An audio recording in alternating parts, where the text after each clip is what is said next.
ደቂ ሰባት ብተፈጥሮኦም ማሕበራዊ እንስሳታት እዮም። ስለዝኾነ ድማ እዩ ሰባት ሓቢሮም ዝነብሩ፣ ሓቢሮም ዝቃለሱ፣ ሓቢሮም ዝሓዝኑን ዝሕጎሱን። ኣብ ግዜ ሽግርን ተጻብኦታትን ብሓባር ተጠርኒፎም ጸገማቶም ብምትሕግጋዝ ይፈትሑ። ከም ኣብነት ወራራት ኣንበጣን ከቢድ ዕንወት ዘውርዱ ዝናባትን እሳተ ጎመራን ተላባዕት ሕማማትን ካልእን መፋጠርቲ ደቂ ሰባት እዮም። ሰባት እምበኣር ነዞም ዝተጠቕሱ ሓደጋታት ሓቢሮም ብምስራሖም ክብድህዎም ክኢሎም። ከምዚኦም ዓይነት ባህርያዊ ሓደጋታት ኣብ ዝኽሰተሉ ኣጋጣሚታት እምበኣር እቶም ዝደሓኑ ነቶም ዝተጐድኡ፣ እቶም ዝሓሹ ነቶም ዝተሃስዩ፣ እቶም ዝረኸቡ ነቶም ዝዓረቑ፣ እቶም ዝሓወዩ ነቶም ዝሓመሙ እናሓገዙን እናደገፉን እዮም ከም ሕብረተሰብን ከም ወለዶን ክነብሩን ክቕጽሉን ዝኽኣሉ።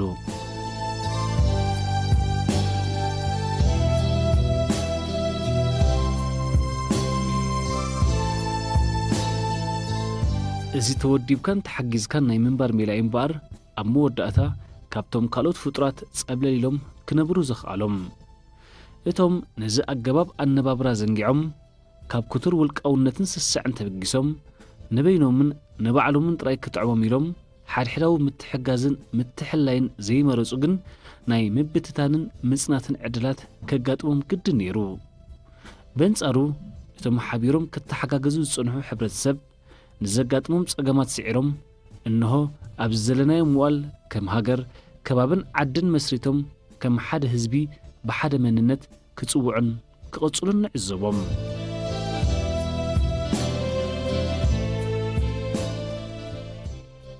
ኣብ ታሪኽን ኣነባብራን ሕብረተሰብ ኤርትራ ምስ ንምልከት ህዝቢ ኤርትራ ብባህሪኡን ነዚ ኣብ ኣቐዲሙ ዝተጠቐሰ ባህርያዊ ኣነባብራ ሪዒሙ ንዘበናት ብፍቕሮምን ምትሕጋዝን ዝተጓዓዘ ህዝቢ ምዃኑ ኣብ ሰነዳት ታሪኽ ሰፊሩ ዘሎ ሓቂ እዩ። ልክዕ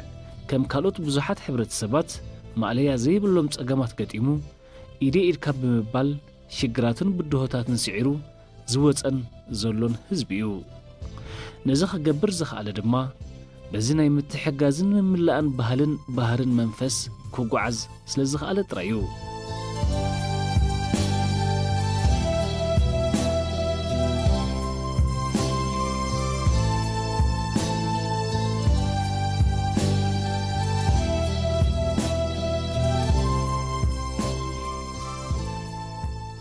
መለሲልና ምስ ንምልከት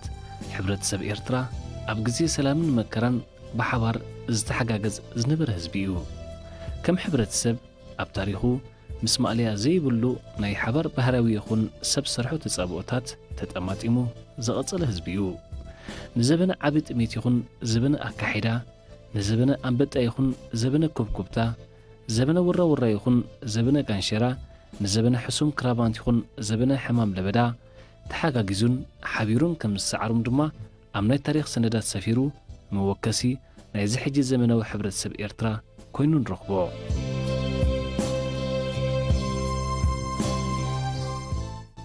ሰብ ሰርሖ ጸገማት ብዝምልከት ኣብ ታሪኽ ኣህጉርና ከም ህዝቢ ኤርትራ ገይሩ ዝተበደለን ግዳይ ዝኾነን ህዝቢ ኣሎ ክበሃል ኣይከኣልን። ንዝሓለፉ ኣማይት ዓመታት ህዝቢ ኤርትራ ግዳይ ዝተፈላለዩ ወራራት ኮይኑ ከይቀሰነ ብድኽነትን ድሕረትን ክነብር ዝተገብረ ህዝቢ እዩ። ኣብ ገዛእ መሬቱ ሓሪሱን ጨኺሩን ከይበልዕ ካብ ባሕሩን ጸጋታትን ድማ ጀሊቡ ገፊፉ ከይድረር ብሰንኪ ወራራት ሰላምን ቅሳነትን ስኢኑ ዝነበረ ህዝቢ እዩ።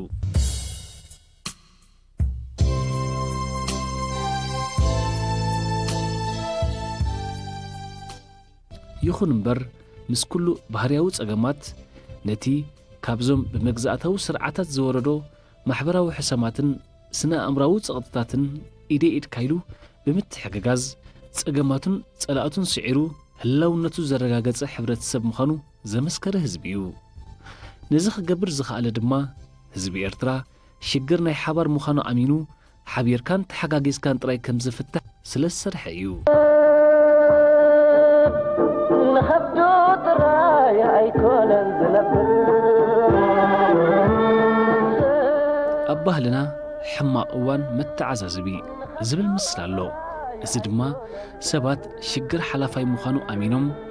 ኣብ ጸገምን ድኻምን ወግዳቶም ኣብ ግዚኡን ኢዶም ክዝርግሑ ዝጽውዕ መልእኽቲ ኣለዎ። ምክንያቱ ከለካ ንጽጉም ቤተሰብካ ብጻይካ ጎረቤትካን ከባቢኻን ህዝብኻን እንተዘይረዲእኻ ምስ ሓለፈ ሓፊርካን ደኒንካን ዝንብር ተግባር ስለ ዝኾነ ብዓቢኡ ሽግር ሎሚ ናብ ካልኦት ጽባሕ ናባኻ ምዃኑ ኣሚንካ ብሕልናኻ ተገዲድካ ብጻይካ ትረድኣሉ ተግባር ምዃኑ እዩ ዝኣምን ህዝብና ከምኡ ስለ ዝኾነ ኸ እዮም ሃብ ክትውሃብ ኢድ ሸናሒት ጸናሒት ዝብሉ ምስላታት ዝጽንሑልና ወለድና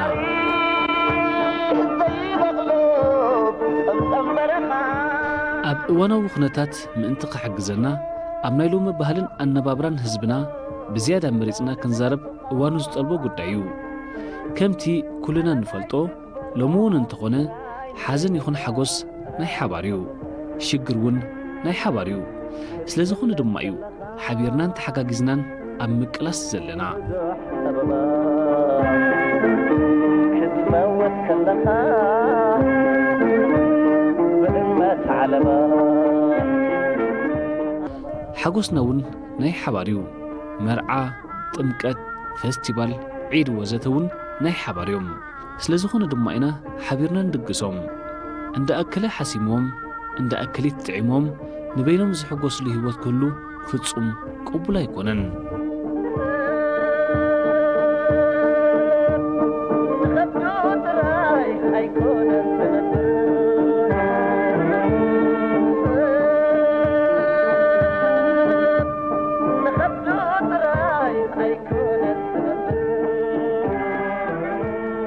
ዓዲ እገሊት ዓንያ ተሃስያን ከላ ጎረቤት ዓዲ ስቒላይ ትዕዘብን ብህጹጽ ረድኤት ክትገብረላ ኣለዋ ምኽንያቱ መናብርትን መጓዓዝትን ስለ ዝኾንና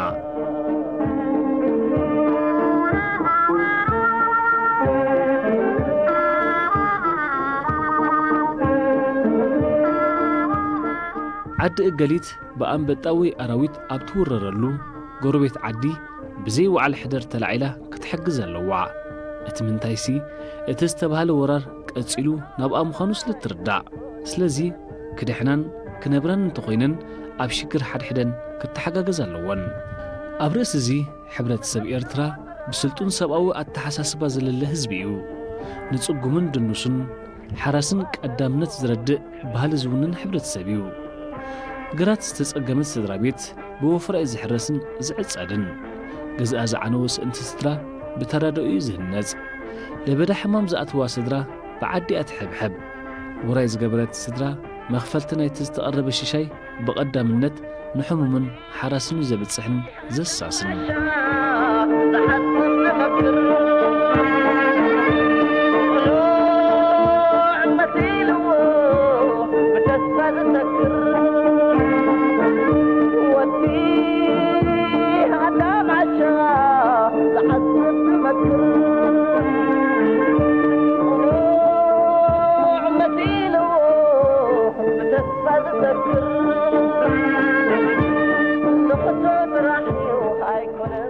ብዘይካዚ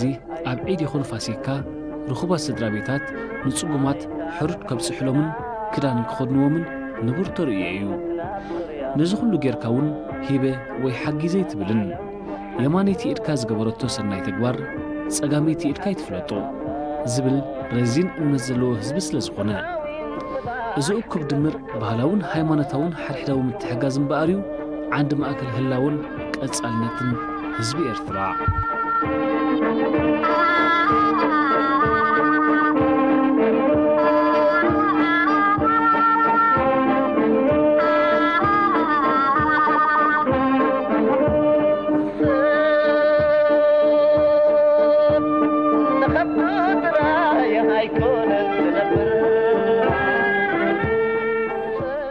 ተዛሪብካ እንታይ ኣምጺኻ ኸይከውን ነገሩ ኣብ ሕመረት ዘረባ ይከኣልቱ ዕላለይ ምዚ ኣብዚ እዋን ኣርእስተ ዜና ዓለም ኮይኑ ዘሎ ለበዳ ኮሮና ቫይረስን ኣስዒብዎ ዘሎ ማሕበራዊ ጸገማትን እዩ እዚ ጉዳይ ብሰፊሑ ክትዕድለሉ ነዊሕ ግዜን ምርምርን ዝሓትት ስለ ዝኾነ ኣብ መኸተ ኤርትራዊ ሕብረተሰብ ኣንጻር እዚ ለበዳ ተደሪትን ተዕለልኩ ጸገም ዘለዎ ይመስለንን ብኻልእ ኣጋጣሚ እውን ብዕምቀት ይዕለለሉ ይኸውን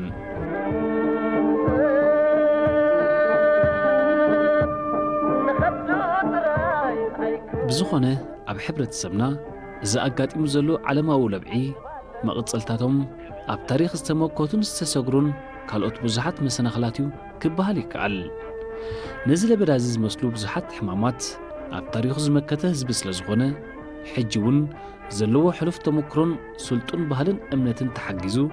درو أمر براب كم زلو نعزو لنا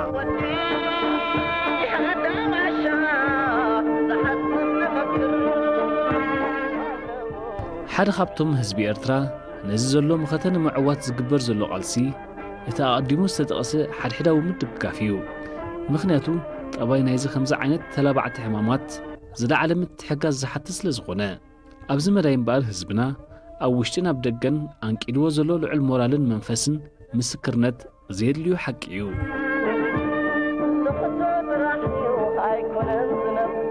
درو أبدقز نبر هزبنا زقبرو زلو أبركتو وترو بمنقد معكنا زينا نسمعو لنا ننبسيت راي كيبله نسدرابيتون هزبون هاجرون نمدحان زقبرو زلو نواتاون جنزباون مرالاون استواصو مسرتو إذا كبر بهالن امنتن سلزوننيو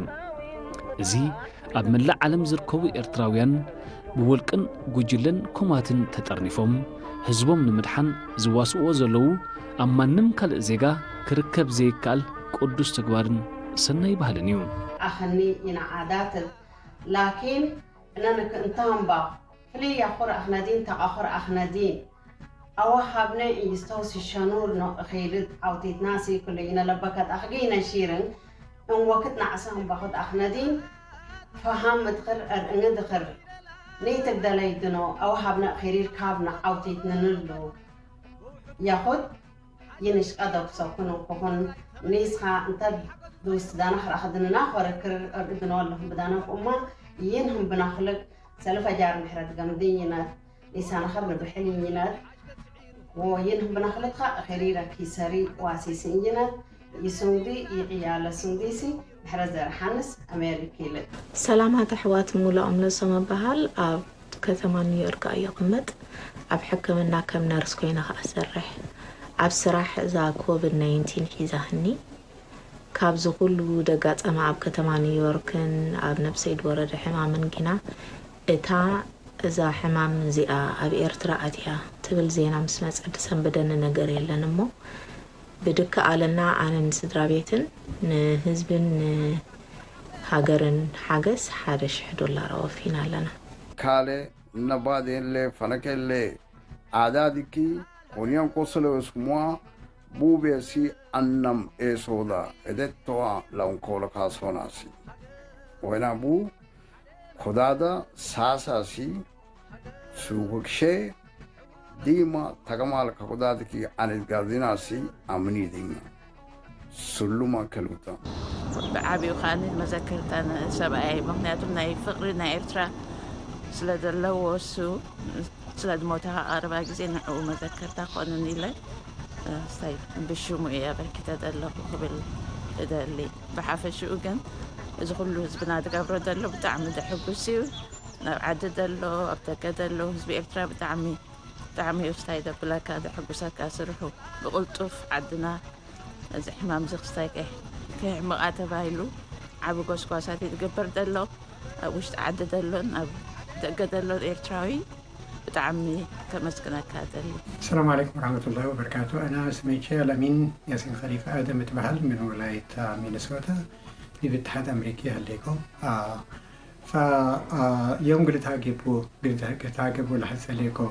موضوع لنا كوروناتو نحن في جمعية إريتريين تفجالي الإريتريين دي مينيسوتا لهلينا سكازي كم سلسل بأخبارات كل رسموا على ليكم لجنة تكوننا بلجنة ودينا سكازي تبرعات ودت علينا وعند الأخير كمان حتى لجنة تكوننا قدام ديبيتو حد ريما ديبيتو هلا قدام سره هلا حبقة نوش اللي بقى قدر مثل قدام اتصالات على اللي تعرفوا فهموا هلا وأخبارهم قلنا آمر اندبيلنا حتى لجنة كونا مالينا من تلا ضعيف مننا ومن تلا مساعدات لحسن اندبيلنا هذا داتا كولكت جنودة انبوتا مالينا معناته فنحن دي بولاية مينيسوتا أسكازي والله دحنا علينا لبل أسكازي لحما قدام لبناني أسكازي نحن اللي نسمعه أكيد سامعي هليناني وربي لا تمومو قلنا وعند الأخير قريب له لحظة أولا شكرا للحكومة الإريترية لتودي له لكل مساعدات ودي بعد لقيس لنا كورونا لنا كلنا من موظفين ناي صحة للتهيب لهلا نصايح لقبا ومعلومات لقبا بشكرا جنبا فتح እዚ ዘኹርዕ ባህሊ እዚ ኣብቶም ኤርትራዊ ባህሊ ኮስኪሱ ዘዕብዮም ዓበይቲ ዜጋታት ጥራይ እንተዝድረት ዘገርም ኣይኮነን እቲ ብዝያዳ መሳጢ ዝገብሮ እምበኣር ክቡር ባህሊ ሓድሕዳዊ ምትሕጋዝ ናብቶም ኣብ ምዕራባዊ ባህሊ ተወሊዶም ዝዓብዩ ዘለዎ ዜጋታትና ሰሪጹ ምህላው እዩ ገለ ካብኣቶም እውን ገና ብህፃንነቶም እዮም ንሃገረይን ህዝበይን ክብሉ ዝስምዑ ዘለዉ እዚ ከም ውርሻ ተሰጋጊሩ መንፈስ ሃገራውነት ዝምስክር ወፈያታት በኤርትራውያን ናይ ህፃናት ኣብ ደገ እስከ ንመልከት ኣነ ሮዚና ኣሰፋው ይበሃል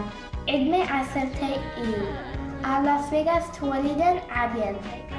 ንዓመተይ ዝኣከብክዎ $250 ንምክልኻል ኮቪድ-19 ይህብ ኣለኹም ኩልኹም ማዓዓምኹም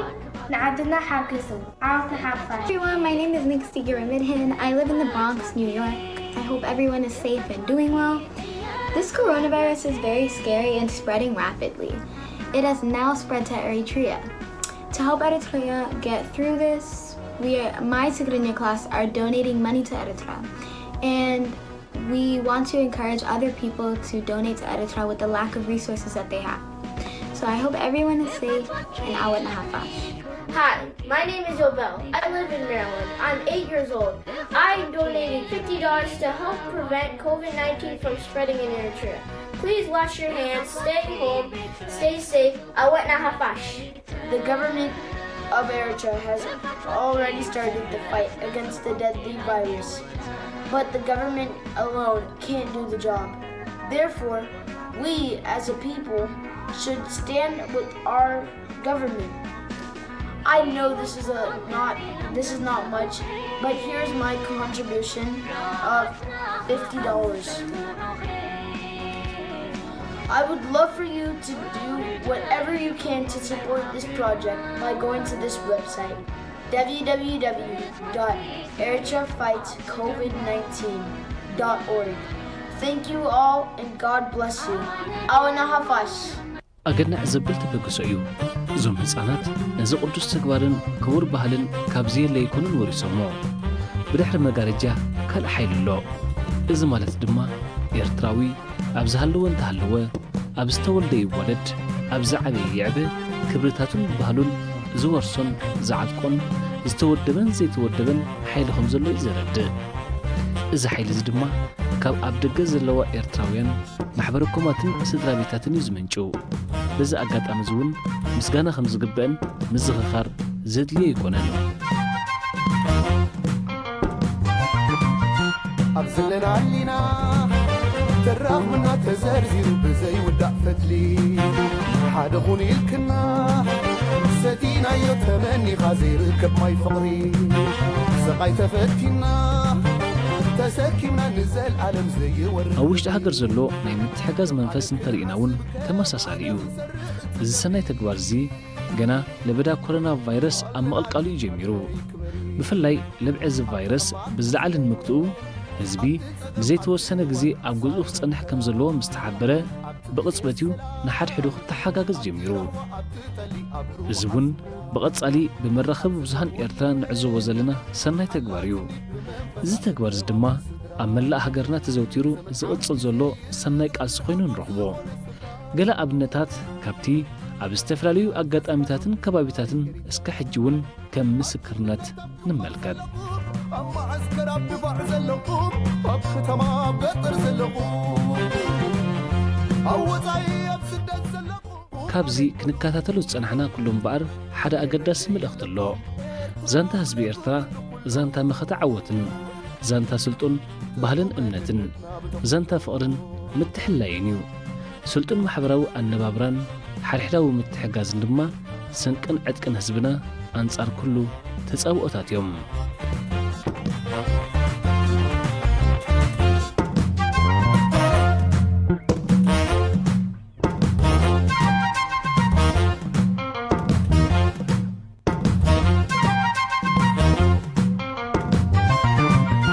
أبزلنا